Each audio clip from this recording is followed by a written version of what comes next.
Hello and welcome to this week's episode of the Dadas Show, coming to you from Wama Africa here in Nairobi. I'm your host, Ashiko Mbune. As our name suggests, the Dadas Show aspires to promote the spirit of sisterhood and unity. We create a safe and open platform for women all over the country to be able to discuss issues pertaining to their health and well-being, to their lifestyle, to their careers, and even their families. So today's topic, we will be touching on something that is very sensitive, and very many women, actually even men, do shy away talking about it. Infertility is often described as a very lonely experience. And of course, this is only made worse by the discrimination and the stigma and the unwarranted embarrassment that comes with it. So there's obviously no way to describe the overwhelming pain and frustration associated with wanting to bring forth, trying and failing to bring forth a child. So our topic of discussion today, we will be delving into infertility and barrenness. Every human being has the right to the highest attainable standards of mental and physical health. Couples and individuals have the right to decide the number, the spacing, and how many children they would want to have. Infertility immediately negates the realization for couples and individuals to have this, which of course brings forth the reason for us to create awareness about infertility, because this is actually stopping a human right. So today we shall have a conversation with some very brave women who have a story for us, and we shall also talk to a fertility specialist who will give us an insight into this. So as always, we would want you at home to take part in this conversation by going on all our social media platforms at KBC Channel 1. Share your thoughts, words of encouragement. You can also give us your feedback on this show or any other show that we have already aired before. Before we get into today's topic, let's have a look at the following feature. Infertility is an ability to conceive after regular intercourse as a couple for more than 1 year. For pregnancy to occur, every step of the human reproduction process has to happen correctly. For pregnancy to occur, every step of the human reproduction process has to happen correctly. The steps in this process are: one of the two ovaries releases a mature egg. The egg is picked up by the fallopian tube. Sperm swim up the cervix through the uterus and into the fallopian tube to reach the egg for fertilization. The fertilized egg travels down the fallopian tube to the uterus. The fertilized egg attaches or implants to the inside of the uterus and grows. Infertility is real, stressful, and sometimes embarrassing when you don't have the right support system. The problem of infertility in Kenya has for long been an issue that is mostly blamed on women. When you are married and you do not have kids, people start saying stuff, asking questions. Primary infertility is when a couple is unable to conceive in spite of having unprotected sex for 12 months or more, while secondary infertility is when one is unable to conceive or carry a baby to full term after having previous successful pregnancy. Fertility Point, an IVF clinic, shares some of the causes of infertility in women that includes polycystic ovary syndrome, endometriosis, ectopic pregnancy, ovarian cysts, fibroids, blocked fallopian tubes, recurrent miscarriage, irregular periods, and secondary infertility. Modern medicine and science has often come in handy for couples struggling with infertility. Adoption is, however, the less expensive alternative. The other being assisted reproductive technologies such as vitro fertilization, embryo transfer, gamete intrafallopian transfer, zygote intrafallopian transfer, and frozen embryo transfer. These technologies also apply to oocyte donation and surrogacy.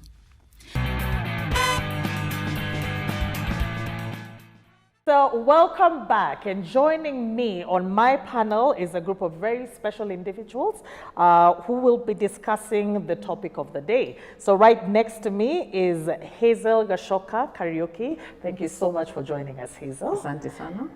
And right next to her is Madam Seila Waki. Hi. Thank you so much for joining us today. Thank you. And finally, we have our fertility specialist, Dr. Rajesh. Thank you so much, sir, for making time to sit on the Dadas Show panel. So to get the ball rolling and to obviously, for just those who are joining us today, to put everything in context, I'll start off with you, Dr. Rajesh. Can you introduce us and what you do? And my first question would be, what constitutes as infertility and what are the causes of this? So I'm Dr. Rajesh Chaudhary. I'm a lead IVF consultant from Fertility Point. So defining infertility, which is a global health problem, though it is not limited only to the health problem. Infertility is something like which is a disease of the male and female reproductive system, defined by failure to achieve pregnancy after 12 months of unprotected regular intercourse. This is a definition of WHO, but we have to customize this definition because 1 year time we can give to someone who is younger couple, but someone who is 35 plus, that 1 year should be reduced to 6 months, and someone who is trying at 40 year, 3 months is enough. So if the woman is not able to conceive within 3 months, who is 40 year, then she should sought infertility treatment. Okay, thank you so much. I think thank you so much for putting everything into context. So we did mention about having some brave, wonderful women here with us who are going to share their journey with us. We'll start off, of course, with Hazel. Thank you so much. I applaud you for your courage to come and sit on this panel to discuss a topic that most women actually shy away from. And I'm so glad that you're actually here with us. So please share with us your story. My story is a very difficult one. It started off with so many problems, but in the beginning, I thought it would be very easy. I started thinking, I'm 40, oh my God, I have to have kids. Just like Dr. Raj said, when a woman gets to 40, the time limit is really, really short. You need to speed up and have your children. So at 41 is when I met my husband, and we decided now we're going to try and have kids. I got pregnant naturally within a very short time. I was so excited, and I was like, hey, here I go, now I'm finally pregnant. It was so easy, just like I thought. But within 6 weeks, I miscarried, and I didn't know what was wrong. They said it was a blighted ovum, something to do with the chromosomes not being right. There were too few or too many, and there was nothing I could have done about it. So I went through a DNC. I waited again, and then at 43, I got pregnant again naturally. And at that time, my husband was like, oh, don't worry about it. Wait until 3 months, then you can go for a checkup. But something kept telling me, let me just go get checked, because you never know. And sure enough, when I went for a check, I was pregnant. There was a heartbeat. But the doctor was really worried because he said that it was a very weak heartbeat. So I went back after a week, and sure enough, there was no heartbeat. So again, I had to go through a DNC. And that's when I started knowing something for sure is wrong. I keep miscarrying and something keeps going wrong. So that's when I started getting like different scans to see what was going on with me. And they found a fibroid. And the fibroid was just sitting on top of my uterus, and it was preventing me from getting pregnant. And the doctor said, even if you get pregnant, the baby cannot grow in you because it's a big one and it's pressing down on your uterus. So that's when I started seeking the options of surgery. I got my first surgery done when I was 43. And then I thought, hey, smooth sailing, now I can get pregnant again. But as the doctor was saying, as you get older, it gets harder to get pregnant. Then at 44, they found another fibroid, and this one was inside my uterus. And so now they had to go and do a surgery and take it out. And the doctor who took it out told me, don't waste any more time. Just go and do IVF, because at 44, now your eggs are those ones who are begging them, and it's really difficult. And that's exactly what I did. I did my first IVF at 44, and I was so blessed to be pregnant the first time around I tried it, yes. So I got a baby boy, and it was very stressful pregnancy because I'd had so many losses. The first trimester, I was like, oh my God, is this baby gonna survive? The second trimester, they call it the honeymoon stage, but still it was really, really difficult. And then the last one, if the baby didn't move, I would take like a cold drink. I'm panicking, I'm putting a flashlight. I'm like, this baby has to survive. So it was really, really a stressful time. So come baby number one, I was like, I'm never doing this again. Then, sure enough, when the baby was 1, I started saying, now we need another baby. Yes. You're like, this one cannot grow alone. Exactly. We need to get him or her a little bit of company. Yes. So then again, we tried, and then baby number 2, we were lucky with IVF also. Second time, we became positive again. But I'm saying it fast, but it was not an easy journey. All the injections, all the emotional stuff that you go through, the financial aspect of it. A lot of my surgeries were not done in Kenya, so it was really, really expensive. And having to do them in a foreign country with no support system. With no support system. Yeah, my family wasn't there. I had a surgery done in South Africa, I was alone. I had a surgery done in China, I went back to my hotel room. And I also had a surgery done in the US. All of this was just far away, no family, I'm alone. There's no one to even just say, come and hang out with me or anything. So that part was very expensive, very emotional, taxing. Wow, thank you so much, Hazel.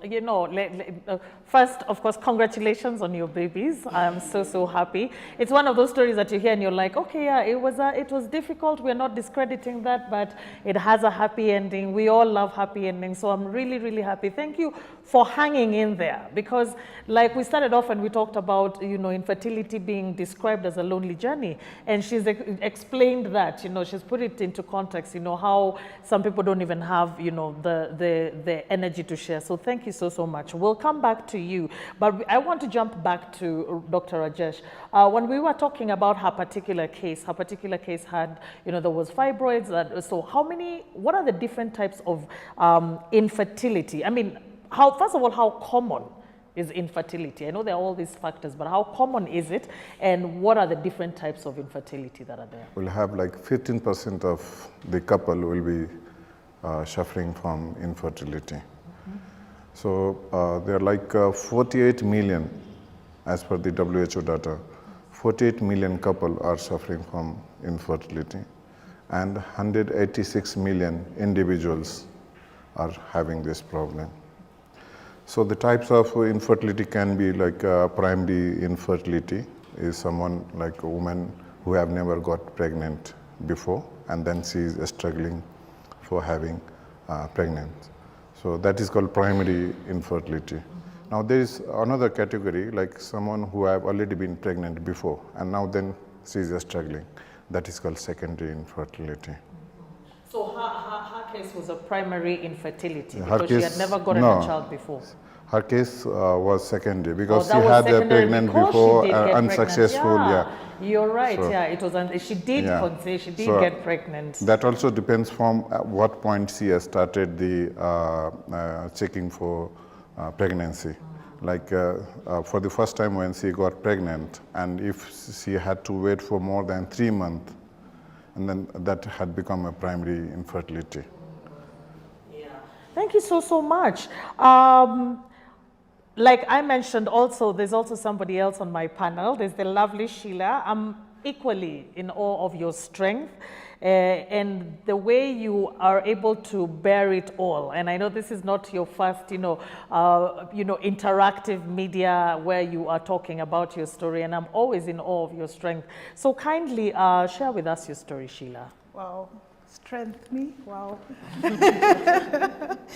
But I thank God. My name is Seila Waki, as you've been told, and a lover of God, a wife. I am part of Waiting Wombs. I sit on the committee of Waiting Wombs, where we handle women and men. On Facebook, we're about 8,500 as we speak, so it's an issue, a big issue. My story, so I get married, and excitement. Oh my gosh, the babies will be so cute. Yeah. Because hey, yeah, he's cute. So yeah, we were ready. But as we came back from our honeymoon, we realized that my mom-in-law is unwell. So I have to step in as her primary caregiver. And that took over our lives. Like, she became our baby. So there was you weren't really thinking of bringing someone else into the world. Let's make sure mom is fine first. So it wasn't here in our faces. It was, oh God. Then mom passed away 2 years later, and now we have all the time. So yeah, what, Ati? Oh, okay, silence. You're not feeling sick? Oh, okay. And this month, you got your periods? Oh, okay. Then you realize, something is not right here. But then again, that didn't bother us at all. So I was in a season of a lot of loss. My best friend passed away through cancer. A very close cousin of mine lost her son, like newborn, and he passes away. And I was very involved in their lives. So you're burying one person, go rest for 3 days, come bury the next.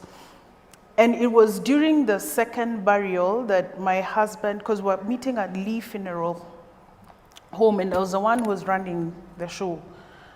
And my husband says, let's just check in the doctor, because you're tired, let's just pass in. There could be something. Yeah. He's a pediatrician, by the way. So let's just pass in and smile at my colleagues and see if they can PIMA you quickly. Just get your vitals and make sure you're okay, because it's been a very stressful period. Yeah. So then we go in and they find my pressure is and I mean, that's strange. But the funny thing is, I wasn't showing symptoms that, you know how people say, oh, pressure, my head hurts. You know how the common symptoms would be, and you're like, check your pressure. I didn't have any of that. Fast forward, counseling became therapy. Like, you must go for counseling and report back to the doctor that you and your doctor need to report back to the one who took my vitals, just to say everything is okay. You're going through your therapy sessions, because it's a heavy season. The therapist, on talking to us and finding out, hey, 2 years, no children's. Something is amiss here. Yes. Sent us to an OBS-GYN that she knew, a fertility doctor that she knew. And that's where we found a girl has PCOS, a girl has endo, a girl has adenomyosis, a girl has fibroids. Like, all these things were just happening inside of me, and I was living okay. I was not in any pain per se, only during my menses. Yes. And that's a point I realized, pain is not normal. I will say it again, pain is not normal. So don't go through painful menses and just say, it's just cramps. Have yourself checked, something is wrong. So that's when I realized, hey, things are thick here. And we started treatment, fertility treatment. Did 5 IUIs, that didn't work. I'm sure Daktari will explain what the big terms I am using. We did 5 IUIs, that didn't work. Took a break. And then during COVID, 2020, 2021, we decided to try IVF. Did 3 rounds. My first round was canceled because I had too much progesterone in my system. Second round, yay, got a pregnancy positive, but it was a low positive, so after 2 weeks they stopped growing. And then the third one, it didn't even smell. Those, not our monkey, they didn't even, yeah. And yeah, just to cut my story quite short. After the third one, we just decided, I'm done, because the effects, as she said, the effects are crazy. For me, they just went to the extreme end, and I was in a very bad place from 2020, 2021, the worst years of my life, because just the emotions and the hormones and the moods and So just decided, you know what, God, it's okay. I'm done trying. I'm done trying. I'm done stressing. I'm done thinking, you know what? Let's live. Let's just live and have fun on it. So that's where we are at. Wow. I mean, thank you so much. I mean, your story is very touching, you know, and the journey that you've gone. And like I said, when I talk strength, I did mean strength. The fact that you're talking about it, and I'm here choking up tears, and I'm just like, what happened to the way I'm gangster? You know, so I really do commend you for your strength to come here, you know, because like we said, not all the stories will be as beautiful as Hazel. You know, there are people who are still trying. Like you said, if the group is made of 8,000, that means that it's something that it needs to be, you know, talked about. And we talked about wanting a child and wanting to procreate as a human right. So infertility should be approached, you know, as a negation to realizing a human right. There's a human right for every single person. And sometimes I wonder if it gets the enough attention that it deserves, but we'll get there. So back to you, doctor. When we talk about Sheila's case and many other cases, what are the risk factors you know, for female infertility, and how is infertility diagnosed? Because you see, like hers was almost a fluke. You know, she's feeling some type of way. Let her go and see. Are there symptoms? Well, how do you know? So how is it diagnosed, and what are the treatment plans? Let's talk about the risk factor first. The biggest risk factor in this is the age. When women fertility is bound by age. So they are born with fixed number of egg, unlike men where the testis produces sperm every day. Endlessly. Yeah, endlessly. So women are born with a fixed number of egg, and after adolescence, with every menstrual cycle, and these eggs are spent out. And by the time woman reaches 35 years, almost 80% of the eggs are gone. So, and by the time she reaches 40 years, only few hundreds eggs are remaining. And it's not only the quantity, also the quality of the egg, they comes down. So when they get pregnant at advanced age, then there is a risk of like blighted ovum, miscarriages, or baby born with certain chromosomal abnormalities.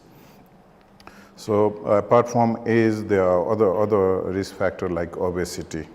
Now, obesity is a risk factor that can predispose women to another disease like hypertension, diabetes, which can further complicate the pregnancy or the process of the fertility. Apart from that, the sexual transmitted disease like use of certain environmental risk factors are there, and lifestyle, smoking and alcohol. These are the all risk factors. So now coming to how we diagnose infertility, what are the symptoms of infertility? For women, the infertility symptoms can be, most of the time there may not be any symptoms. So when there are symptoms like having irregular cycles or too much of bleeding, or having no period at all, then women should not be waiting for even 1 year of time. If these symptoms are there, they should not be waiting Like somebody may be having PCOS that can lead to irregular cycles. So better not to wait for even 1 year. So these symptoms, in men, there are also a few symptoms like having low sex drive or decrease in sexual drive, or having a small testes or a small penis. They all can point out to certain problem that is there. And coming to now the diagnosis. Now, first thing what the couple has to do is to come to the fertility clinic or visit a gynecologist and go through a certain blood test and a scan and HSG. The main idea is to find out where is the problem, whether it is in male or female, or if the problem is combined, or sometimes it can be unexplained, like having all the tests done and then there is no problem found. So even that can happen. So in women, mostly we do a hormonal test, and apart from the baseline test, and then we see whether the ovary is ovulating or not. Second, whether the fallopian tube is patent or not. And third, we see whether the uterus is okay or not, whether there is any adenomyosis or endometriosis or fibroids, and how is the womb lining where the embryo gets attached. So these are the main tests. They are basically these main reproductive organs that has to be checked. And then in male, there is very simple test that is a semen analysis, where we see how many, what is the count and motility and morphology of the sperm. So after going through all these tests, then the treatment is started from there. Okay. Thank you so much, and thank you for explaining it. I believe everybody has been able to learn a thing or two, you know, and I like how you've articulated from the risk factors to the diagnosis all the way till the treatment, of course. So I'm going to come to you, especially when we're talking about treatment, Hazel. You've talked about having multiple times, you know, where you had to, you know, you had to travel to another country, you had to do this, you had to do this. I can imagine that can, you know, that can bring in you know, financial strain. And of course, when there's financial strain, emotional strain is normally right behind it. And then of course, there's the physical strain. And of course, all that can also affect the relationship. How did you and your husband, how are you able to stick it out, you know, when all of this was happening? Because we've seen marriages split because of, you know, because of infertility. How did you guys, are you guys soldiering on? Yeah, thankfully he was very supportive. And one of the things he had even told me is that we actually don't have to have a child. He was like, if this is so tough, because most times people don't talk about it, but men are really affected. In fact, during my miscarriages, he took it harder than I did. He was more affected, although he didn't voice it out as much. So he'd look at me and he'd be like, you're struggling so much. We actually don't really need to, you know, if it's that big. But in my heart, you know how when a woman has decided, I am doing this, yeah, I am getting a baby, come rain, come shine. So for me, I never gave up. I put my heart to it. I was like, definitely, this is something I definitely want to go through. An IVF cycle is about 500,000 shillings. Yeah, everything from the tests the doctor was talking about, to the different medications you have to take, to the lawyer fees, there's a therapist, there's an embryologist. There's just this whole big package that you have to go through. And at the end of the day, that's about, on average, that's how much it costs. Luckily for me, before my first child, I was still employed. So I had health insurance. And so for my 3 surgeries, I was covered by the company where I worked. And so it didn't land up costing me a lot. But for the IVFs, we had to pay for it. Emotionally, it definitely took a toll on us. But again, my husband was so supportive. He was like, we really don't have to do this if we don't have, you know, it's not a must. But for me, I was like, let's do it, please. Let's have the babies. And today, he's the first one to say, I'm so glad you pushed for it, and even for a second one, because it just brought us so much joy. Yeah. Wow. I think that's a really good place to actually go on break, and I'm so happy as we marinate on everything that we have just we've learned this morning. So let's go on a short break, and then we'll come back for the question and answer session. Don't go far away.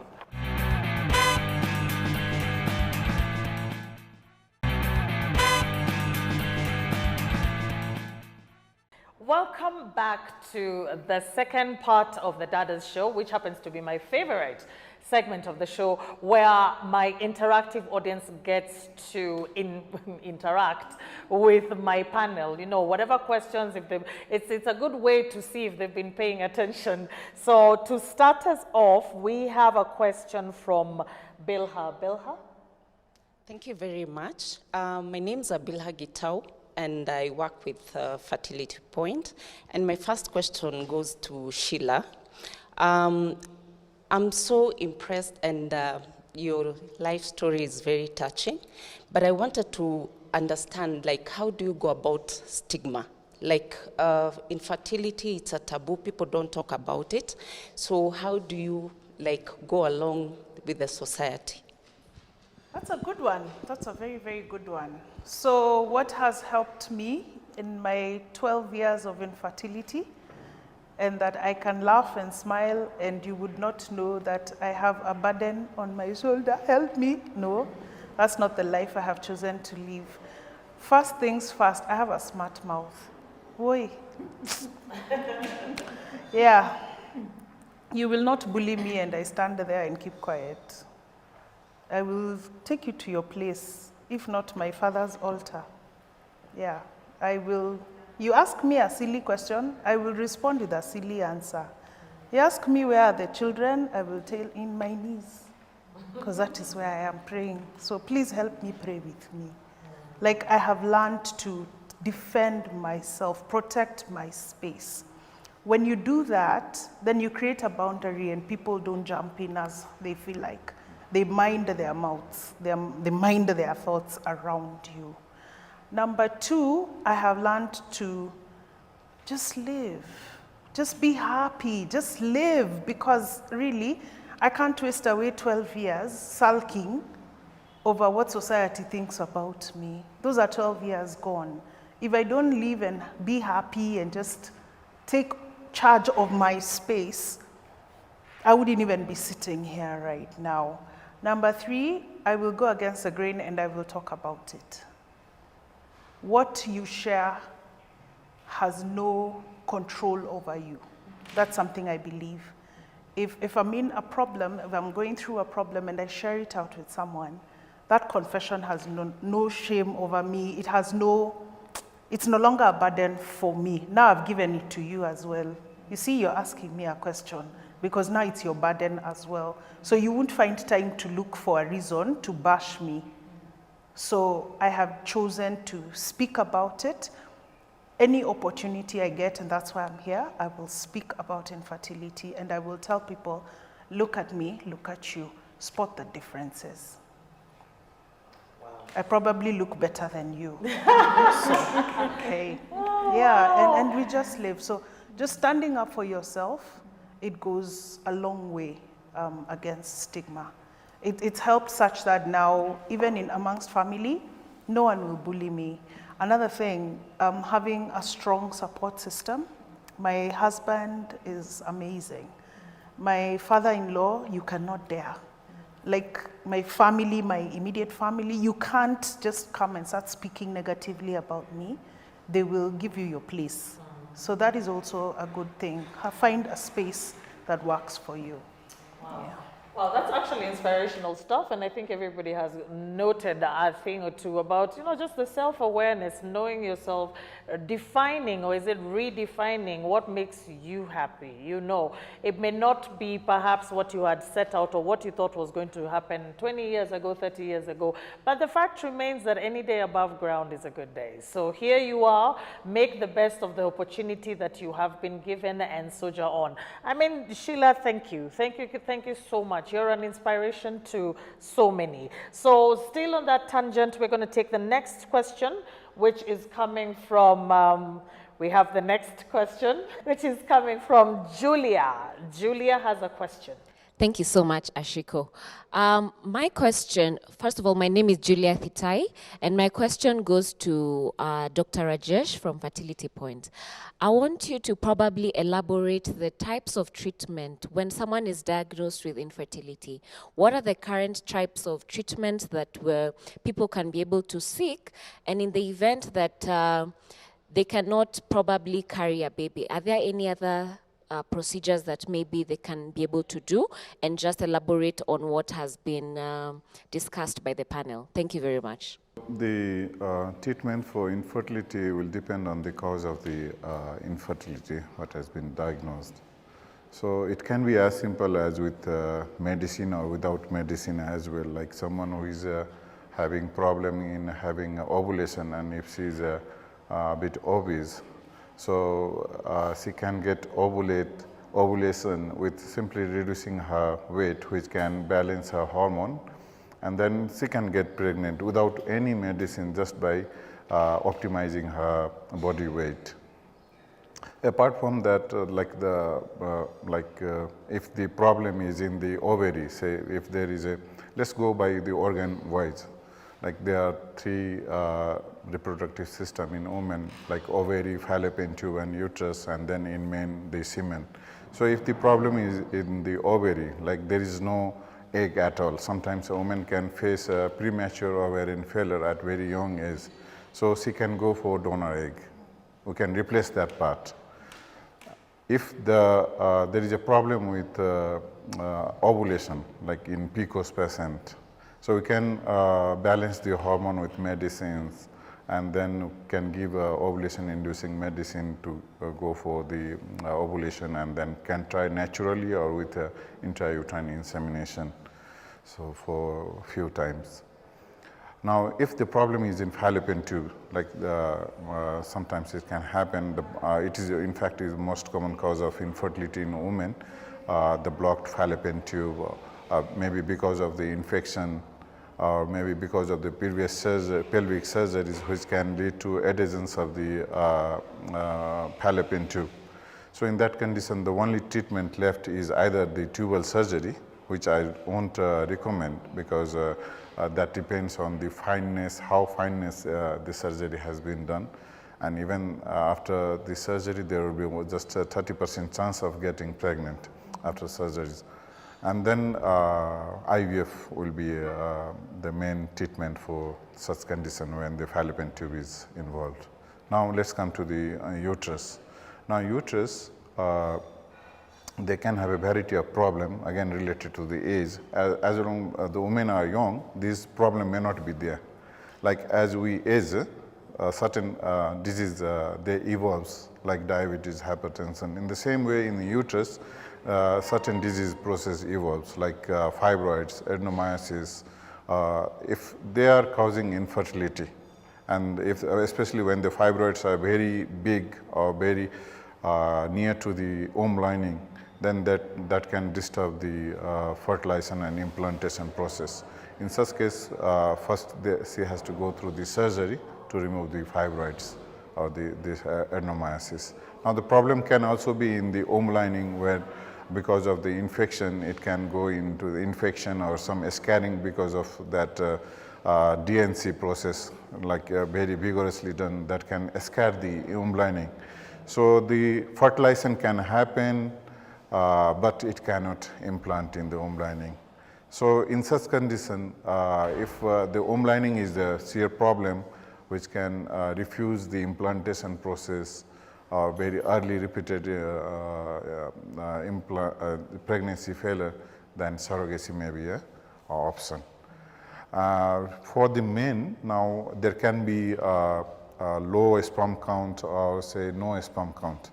So if it is no sperm count, what doctors do then to find out whether is there any possibility of getting a sperm in the testis or not. If it is so, then we generally retrieve the sperm from the testis. That is a process called TESA or PESA, and then we use that sperm. We inject that sperm in the egg harvested by IVF, and then we make an embryo and then we implant that. And if the semen count is low, then we can manage it with some sperm booster medicine or with IUI. So this is how the treatment goes with medicine, with either surgery can be adjunctive, intrauterine insemination for someone who is having a low sperm count, but not very too low, and IVF for someone the fallopian tube is blocked, or say IUI is not working out, or say there is advanced age and there is no time to wait, like someone is traveling outside and there is no time. They come with, for doctor, I have just 30 days left. We are in Kenya. So the best we offer the treatment that gives them the maximum chances of pregnancy, that is IVF. Okay. Thank you so much, and extremely insightful. Thank you so much, Daktari. We will move on to our next question that is coming from Becky. Thank you for this opportunity. I am Rebecca Mutie. I am here as Sheila's friend. I have a question to Sheila and Hazel.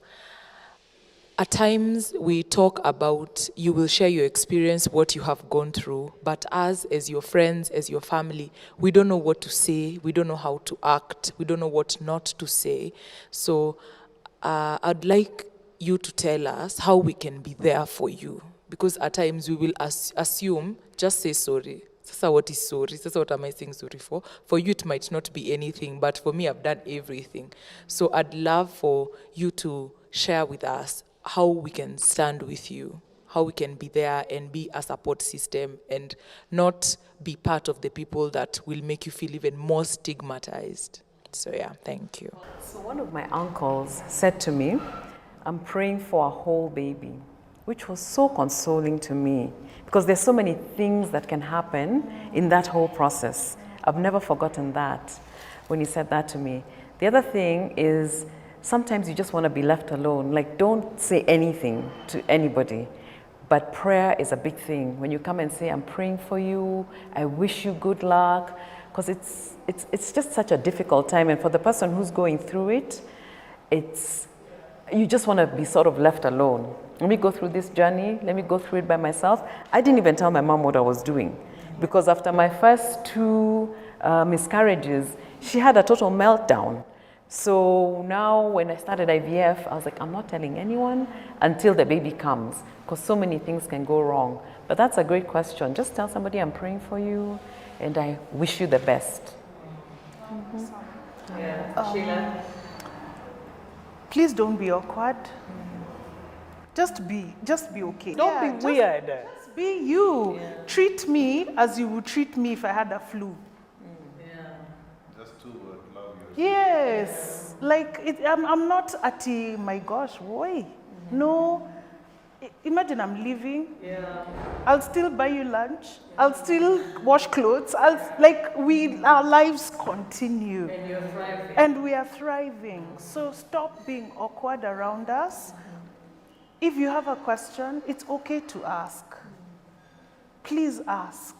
What you don't know, don't assume and summarize for yourself. Ask me, I will tell you. Reason I say that is, her space of infertility is not my space of infertility. What she's gone through is not what I will go through. So don't, just because you've watched Hazel on YouTube, you come assuming my issue and space is the same as hers. I could flip on you and slap you because you have said something that you shouldn't have, or done something that you shouldn't have. So it's okay to ask questions. It's okay to just sit and stare at me. Yeah. And just say, imagine, I just want to be with you. That's it. Yeah. So we have a question from Kenya Lynn. My name is Kenya Lynn, and my question is to Sheila and Dr. Rajesh. The cost of infertility treatment, of just going for the checkup alone to determine if you're infertile or not, is so expensive. I was checking online and it ranges from maybe 200,000. So, and I'm sure there are people out here who are infertile and come from poor backgrounds. So are there organizations that can help them overcome the infertility problem? The cost of the treatment will depend on what treatment you require. So if you require just an IUI, so that is relatively a bit cheap. Yeah, it's around it's not that expensive as IVF. Around in our center, it's around 35 to 40,000. Sometimes most of the time, in fact, almost 80% of the time when couple come, they can, particularly in younger age. So remember that when they come, they certainly have some problem. Most of the time, this can be dealt with without IVF. But they have to be at the right time, at the right place. Sometimes they go to wrong place and then they waste their time. In the meantime, the egg reserve is compromised. Ultimately, they will need to go for IVF. So now for IVF, which is a bit expensive here because of so many other factors, and in fact, IVF involves a lot of things like involvement of so many expertise here, the IVF specialist, the embryologist, anesthetist, and then the equipments that are required for IVF, the consumables. It's not from one vendor, it's from 10 vendors, and they all have to be imported. So overall, the cost of the IVF in Kenya, what I have seen is around 400, around on and roughly 400,000. And the worst part is like there is no guarantee of the success. Now, if you know that this treatment is going to give you the result that what you are wanting, then one can be encouraged to invest on that amount. So success rate is around like 40 to 50, 60%, again depending on the age and other factor.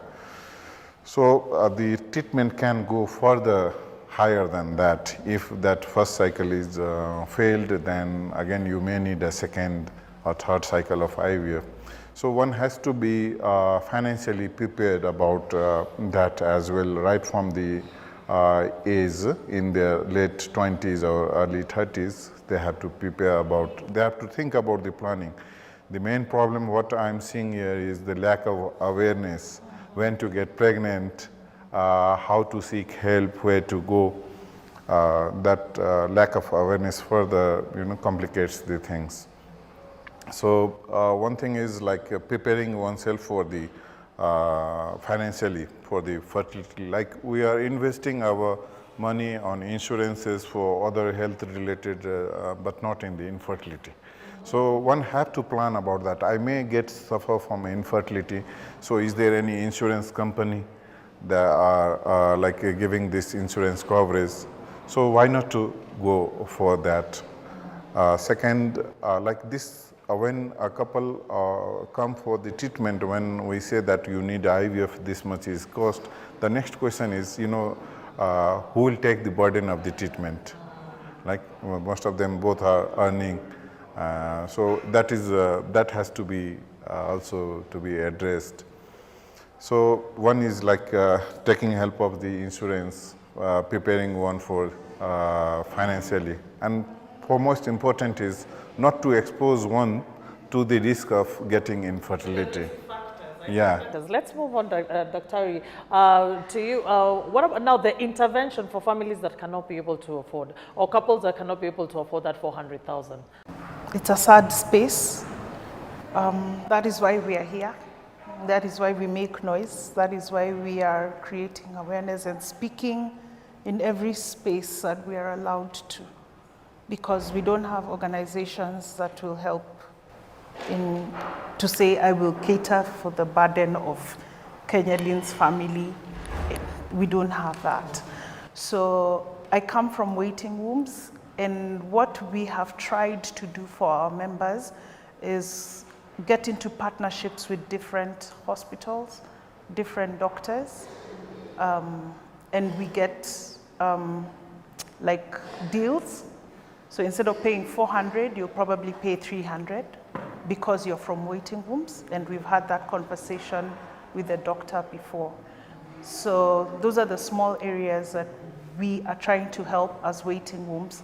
But as a general space we don't have. We don't even have companies that cover infertility because it's too high risk as insurance for them. As Dr. Ri has said, it's not guaranteed. So as we speak right now, we don't have.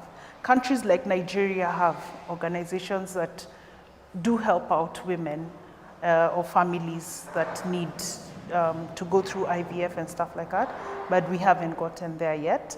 The government just recently have discussed a bill, but it's just a bill. It's not reaching to that person who needs it, mashinani. Yeah, so yeah, we're still in that space. We don't have insurance companies, as I said, that take that up. And it would be nice. Even in HIF, it's only for civil servants, and they're given a cutoff. So if you're not a civil servant, even if you're paying NHIF, you still won't get that facility. So we have a long way to go as a country in terms of assistance and awareness. Oh, okay. The population of Kenya is almost 50 million, and what my estimate is the data says 15% of the couple, they suffer from infertility. Out of 10 couple, 1 or 2 will be suffering from infertility. And out of 10 couple who are having infertility, 2 or 3 will be needing IVF for the pregnancy. So with that data, almost 2 million couple are at risk of having infertility. And out of that, 200 couple will need IVF in Kenya. But in reality, what is happening, hardly 2,000, 3,000 IVF is happening in a year, in whole Kenya. Maybe 3,000 or 4,000 IVF. So that is a huge demand and unmet demand of that. How that has to be addressed, that there should be a policy on that. Because, when someone is suffering from infertility, it's not just a health issue. There is a mental issue. The productivity of that man or woman goes down. That issue has to be addressed by either organization or or government has to take some initiation, making this problem aware to the couple, the awareness, and then affordability. This has to be addressed. Yes, I do agree that definitely it has to be addressed. I mean, because if we're looking at, I like what he said, infertility does pose other issues, like mental health, productivity. So if we are having members of our society who are not working at their zenith potential, then of course that translates and affects the GDP. So it has a ripple effect. We're going to get a comment from Hazel before we move on to our last question of the day. Yes. It's actually piggybacking on what he said about the mental. One of the things I've seen, some people have gone for IVF the first time and then it didn't work. And then they didn't have money to go back for another session. So they sort of changed their lifestyle. They reduced their stress. There's some stress things you can take. The ashwagandhas of this world, the maca powders, the moringas. You exercise more, you do hot yoga. These are things that I had to change in my life even before the IVF became successful. I tried really hard, but because of my age, I decided, let me just do IVF. But if I had more time in my life, those are some of the things that I've tried to incorporate earlier on if I knew. Drink more water, blood circulation, exercise a lot, eat healthy, don't drink, don't smoke, those kinds of things you're saying. Because mental is a big, big thing of it. When you're stressed, getting pregnant is almost impossible. What we need to approach, first of all, as a nation, is to understand that it is a human right for a man or for a woman to want to procreate. I know our numbers in population are high, etc. It does not mean that the people who are less fortunate do not have the urge to have children and they do not deserve. So first of all, this is a call to the government of Kenya and the powers that be. kindly intervene in this situation. I know there are multiple things that need your attention, etc., but we need to look at the grand scheme of things. If we have a population of people who are constantly stressed, at some point, you know, something will have to give. If children are not being born, if people are not coming out, and we're just talking about a certain status. If people are not getting kids, if people are not being happy, if people are not being progressive, if people are not working to their full potential, then the chances of us being able to maintain a GDP is going to be close to impossible. So let us have that as an outlook to the government and the powers that be, to the society. Let us support women like Seila. You know, if Seila wants to live her life, if Seila knows what she's gone through, let us give her her space. Let us maintain boundaries. Let us be supportive. Let us get our heads out of the ground by asking certain questions. Her definition as a woman is not based off the fact that she has children or not. She's an individual. Our definition of a man is not based off because he can sire or he cannot. He's still an individual. So let us stop the discrimination. Let's stop the stigma for people like Hazel, who've been able to come out, for women who are being brave and they're talking about what they have gone through. Then let us support them. Let us stand hand in hand with them. If we're in a place where we can assist, then let us assist, financially and otherwise. So on behalf of my production team in KBC, my location partner, Wama Africa, and of course my wonderful panel and audience, we thank you so much for tuning in to this episode. So I will see you same time, same place next week on the Dadas Show. I'm your host, Ashiko Mbune. Bye for now.